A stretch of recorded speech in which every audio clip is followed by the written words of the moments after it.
story. I don't think that that's also another part of the village that's gone lost in terms of people continuing family tradition and history. So I love to hear that. And I want to ask you about a specific person.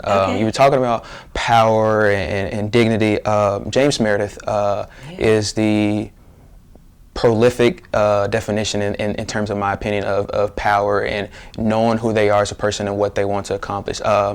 Talk about him and what he's meant to your life, what he, in your opinion, has meant to this university, because I've watched some documentaries and you were a part of them talking about James Meredith and just giving him his flowers. So if you don't mind, just talking about James Meredith and what the impact he's had on your life and in your opinion to this campus. I love that. And so I had the honor of delivering the address as we celebrated the 60th anniversary of integration. And it gave me the opportunity to reflect on how he talked about his journey. Yes, ma'am. And it gave me the opportunity to think about all the battles that he faced, everything that he went through. And the way he talks about his own journey is, number one, he talks about it as a mission from God. That's that right. It was something spiritual that he felt called to do and that he had to do. And he was not the first person to do it, but he probably was the first person to gauge it in those terms. Yes, the other thing that he says is that he was not fighting old myths, that he was fighting a battle against white supremacy. Yes,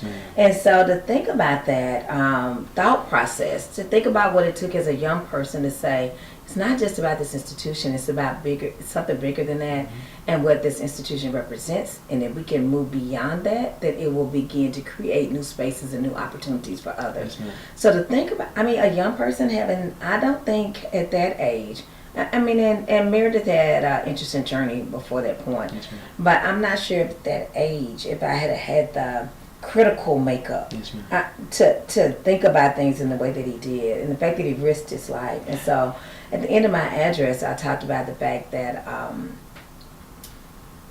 that I was not born when he did a lot of the things that he did.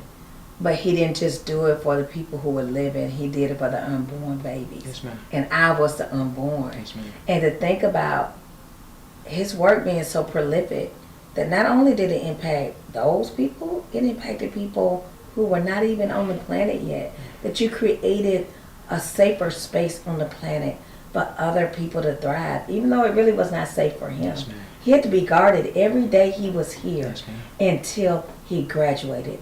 So we have to be clear, this was never a safe space for James Meredith, as much as we celebrate him now. It was never a safe space.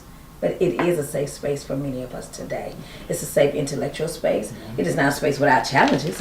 It still has its challenges, but most of us don't feel endangered when we walk across the campus today. And so that's what his legacy is to me. It reminds us that we all have the ability to do something that will last for generations. If we can do that, I mean, what better thing have we brought? I mean, that's the best thing we could do. So I love his legacy. I love his family. I love his ability to continue to reach back. If you look right behind you, you'll see pictures of James Meredith all around. I keep them in the office to remind me of where I came from and where I hope to go before I leave the planet. Yes, ma'am.